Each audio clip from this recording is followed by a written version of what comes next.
Good afternoon, everybody. This has been an unprecedented storm that has hit western North Carolina. It's requiring an unprecedented response. We're here today with FEMA officials, state officials, local officials, working hard to surge resources into this area. There are 92 rescue teams out working, doing search and rescue right now. Power outages have been reduced to about 415,000. Progress is being made on increasing cellular service, and we're dealing with a situation that is unlike anybody's ever seen in western North Carolina. I'm going to recognize Emergency Management Director Will Ray to give you some specifics, but today we did an aerial overview to see the damage here in western North Carolina, and it is extensive and devastating. We know that it's going to require significant resources both in the short term and the long term. We also went to Mission Hospital and saw the heroic efforts that are being made there by hospital personnel to make sure they continue to treat patients. We visited downtown Asheville, talked to a restaurant owner who's serving food free to people, to hotel owners who are making their hotels available to first responders. We went out to Baptist on Mission, water, food being served to people. So everyone is pulling together to meet the needs of people in western North Carolina. But we know there's a long way to go. And we're here today to talk a little bit about that. So first I want to recognize Will Ray, the Director of North Carolina Emergency Management. Will? Thank you, Governor. Good afternoon, everyone. As the Governor said, we're here with FEMA today to really take an opportunity to survey damage, not just here in Buncombe County, but in the western counties that have been so significantly impacted by this event. We currently have 15 county EOCs that remain open, with 31 states of emergency in place. Of the 92 search and rescue assets that the Governor mentioned, 3 of those are federal teams, 22 are from other states, and 54 are organic to North Carolina, and really cannot overstate the importance of partnership both here in North Carolina as well as the support that we have had from our colleagues in other states as well as the federal government. Today we are continuing to ramp up pushes of commodities, particularly water and MREs, as well as fuel and other resources into the impacted communities. We are increasing the number of assets we have on the road and in the air to be able to make those moves, as well as working with FEMA to be able to sustain those levels over the next couple of weeks as we look over the horizon at what the duration of this event and the recovery could be. We currently have 3 feeding sites open. Those are in Buncombe, McDowell, and Watauga. We did visit one of them earlier today, as the Governor mentioned. Currently, over 7,000 North Carolinians have already taken an opportunity to register for FEMA individual assistance, and there is already money flowing into people's pockets, again, to start getting them off on the right foot and assist them in their recovery. We have a state medical support shelter that is also open to assist both with decompression of our healthcare facilities, but also long-term cares that may have had damage and may need to move patients into a safer and secure location. And we're also standing up a second location that can be scaled up significantly should we be needed. Unfortunately, our confirmed fatalities for this event have increased to 33 over the day and into the evening yesterday. As the Governor said, we are seeing a increase in capacity and capability in the communications sector across western North Carolina. We still have a ways to go, but we have 16 911 centers that are still currently degraded with fallback plans in place. That's an improvement from what we have seen over the last couple of days. Lastly, we have 121 systems that currently have boil water advisories. And of those, 33, like we have discussed before, are in need of their testing to clear those advisories. And we we have 36 systems that currently have no power.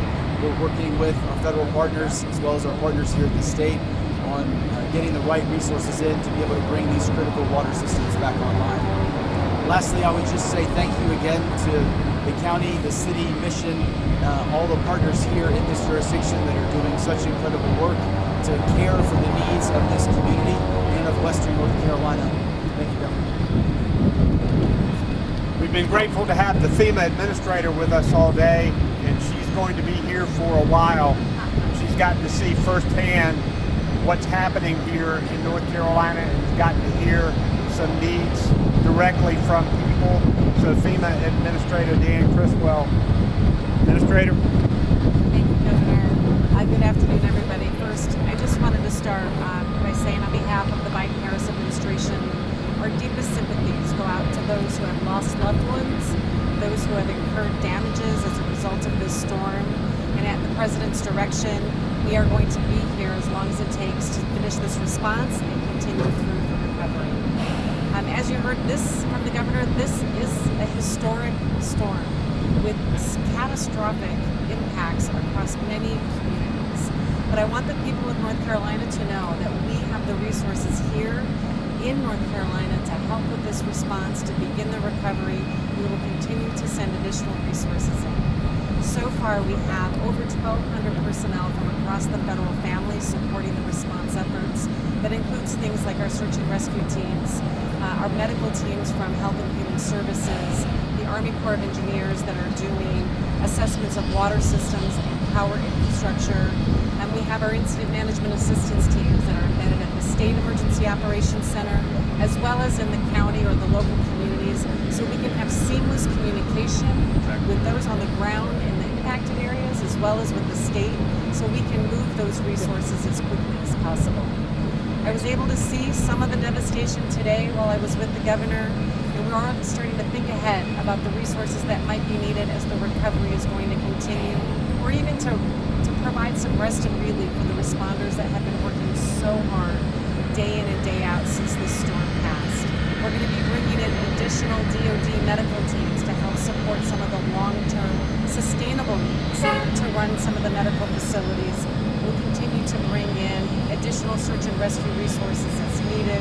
We're going to continue to also bring in the Army Corps of Engineers to start planning. They've already started planning, but more resources for the debris removal, as this is going to have a significant debris removal mission. I think the biggest thing that I can say right now is, again, at the direction of the President, he has asked me to make sure that we have every federal resource available to support the people of North Carolina, and thinking about those resources in perhaps a way that we wouldn't traditionally use them. And he has directed me to stay as long as it takes to ensure that all of our federal family are here supporting North Carolina and we're meeting the needs that the Governor has identified.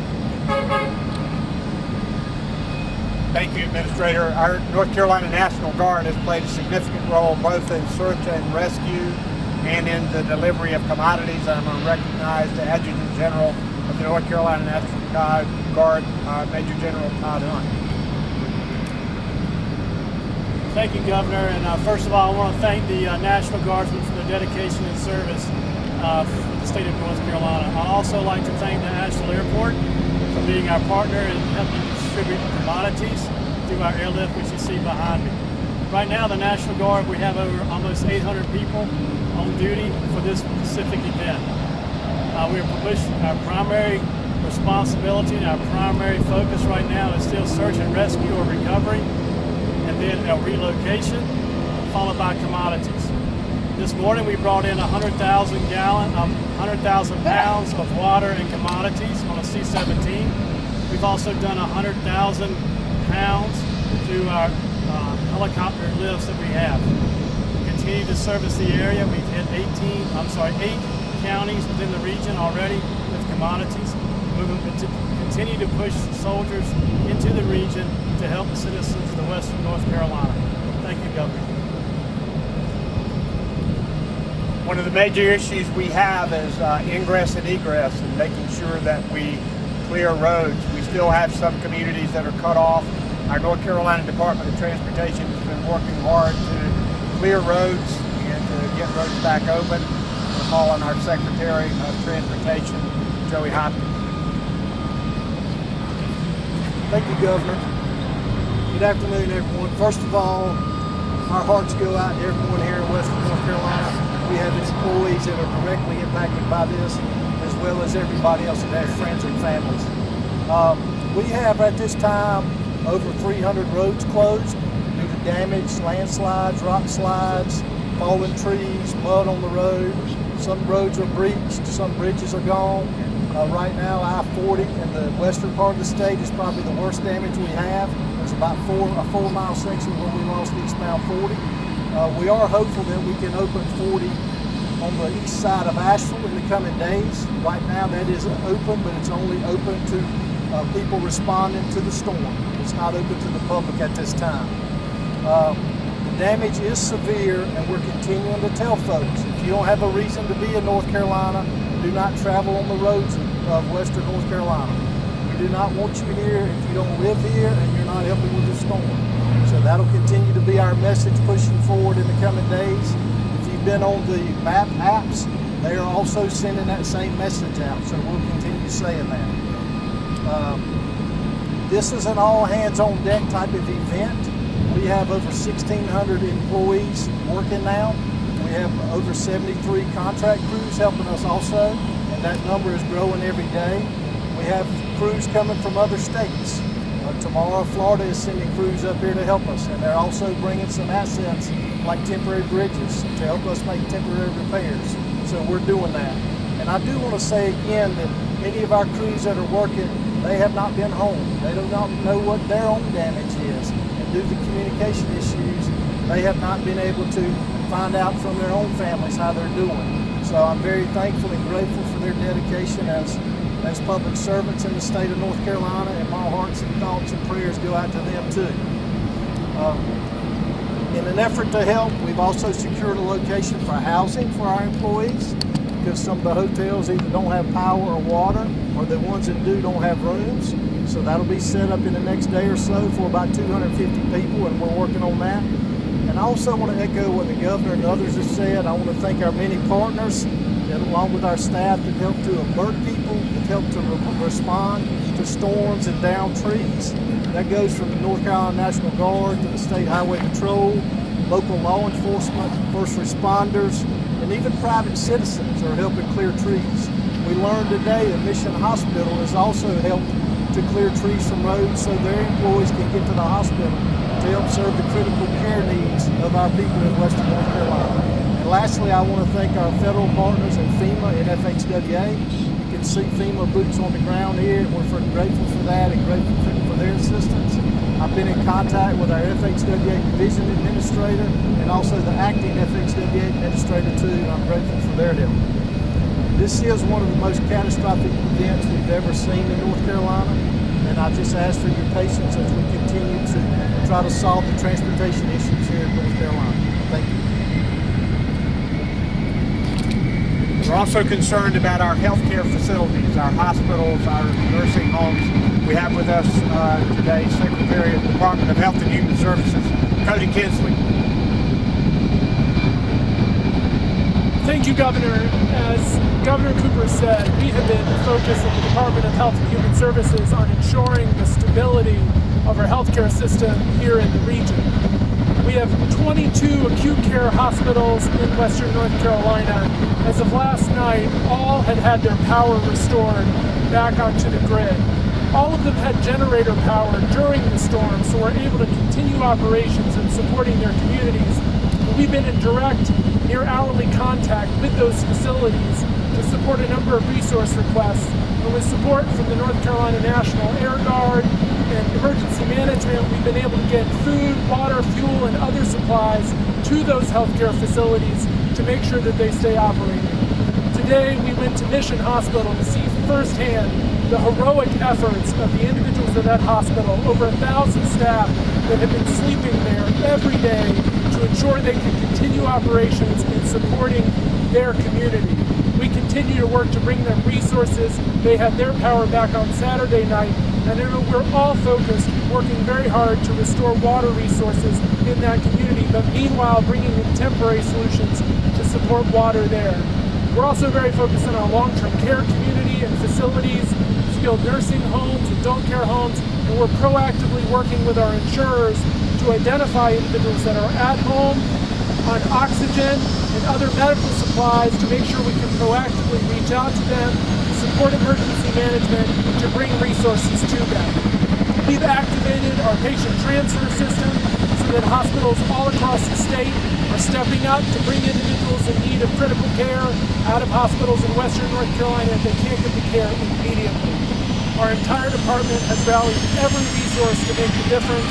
We're so grateful for the work of FEMA, who immediately brought forth a disaster medical assistance team on the ground at Mission Hospital, and we are in this for the long haul and into recovery. Thank you. We also have with us the Secretary of the Department of Public Safety, Eddie Buffalo, our head of the Highway Patrol, Freddie Johnson, and Congressman Chuck Edwards is here as well. We'll be glad to take your questions. Yep, we're going to start with questions down here with TBD. Governor, any update as to the number of people that remain unaccounted for missing as of this afternoon? And given the sheer volume of death toll and the number of people missing, do you feel like enough was done to get people out before the storm hit? First, we knew that this was going to be a significant event, and local officials told people to get out of low-lying areas. We also know there are going to be a significant number of fatalities here. The devastation was beyond belief. And even when you prepare for something like this is something that's never happened before in Western North Carolina. Search and rescue teams are continuing to work. We even talked with some people who are still hoping to get and talk with their people, and as phone service comes back up, we'll know a little more. I'm going to ask Will Ray to respond specifically to see if he knows that number. Do you know the number of people?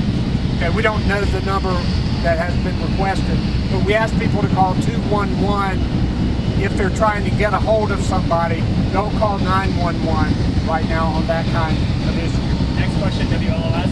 Governor Cooper, you mentioned progress being made on cell service. That's been a big issue in all areas of Western North Carolina. What makes you say progress? Can you elaborate more on that, and what areas can expect that cell service? So we're getting reports from AT&T and Verizon. Their initial problems were significant in that landslides cut main fiber lines for them. We've asked them and pushed them to bring in their deployable assets, so more of them are getting into the area, and we're getting reports that more and more have cell service. Will, would you want to add something to that? I would say progress is the key. We know we still have a lot of work to do, again, but I think we are pushing our commercial providers as well as other partners across the commercial space to bring in mobile assets of a variety of types to be able to provide to critical sites, to local EOCs, some of our public safety answering points, or other critical facilities. Again, they are very integral to what we do. They're a huge piece of it. We know communications is important for everybody, and so we're going to continue to push and encourage there. Next question right here. Right here, Governor. Governor, what do you say to the residents who feel that the local and federal response wasn't fast enough following the storm? So first, people are working around the clock to provide help to them right now. Food, water, working hard to make sure that we've got shelters open all across this area, and working to get power back on. When you have a situation where communities are completely cut off, when first responders can't even get in because water is still there and rivers are rising right now as we speak, a lot of work is done. What we want to tell people is that more help is on the way and help is continuing. This is our main mission right now, and this is a massive coordinated effort to help this area both in the short term and in the long term. Next question right here.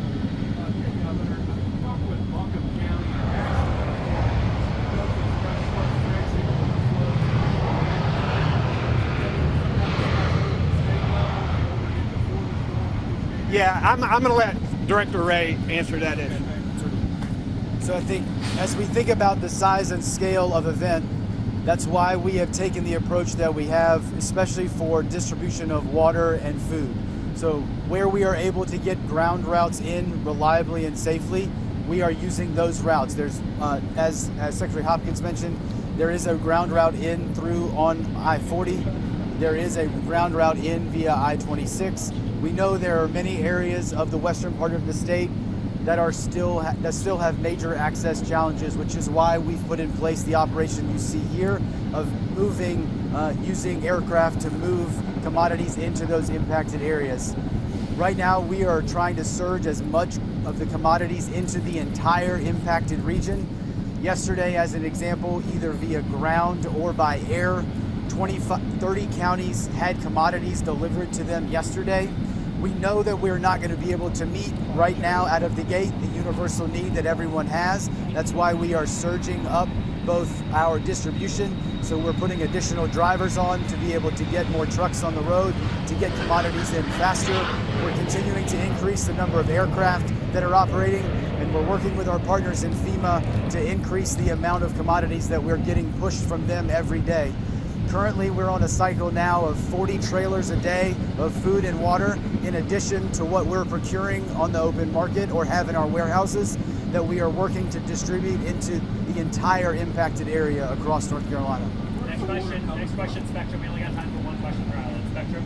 Do you all have a timeline of when you can expect to have running water again? I'm sorry, say that one more time. Do you have a timeline of when you can expect to have running water again? So I think the impact to our water systems across the state, especially here in Buncombe and Asheville, are significant. As the administrator said, we're using some of our partnerships with the U.S. Army Corps and FEMA to get some teams on the ground to determine what is the long-range solution to get these water systems back online, as well as plan some of the mid-range solutions to get the hospital, other critical infrastructure back online so that folks do have running water. I think we are, and back to the previous question, I will say we have continued to deliver water both here to Buncombe County to support Buncombe as well as the city of Asheville. We know there is more need there. We know there is more that they need in both food and water, and we will continue to surge those resources in to be able to support that local jurisdiction. Next question, EPR. Can you expand on what you're doing to help Michigan running water again? We've spoken with doctors who are having to do procedures, deliver babies, and they don't have sterile equipment to do so. Right now, Mission Hospital is bringing in upwards of 20 trucks a day of water to support the hospital's operations, in addition to package sterile water so they can continue operations. We know it's a huge challenge for the hospital, and we're working actively with them to determine other potential strategies. As Director Ray said, midterm solutions that will get running pressurized water into the facility as soon as possible is a top priority for us. Thank you. Next question. Open. Great. Thanks, y'all. That's the time we've got.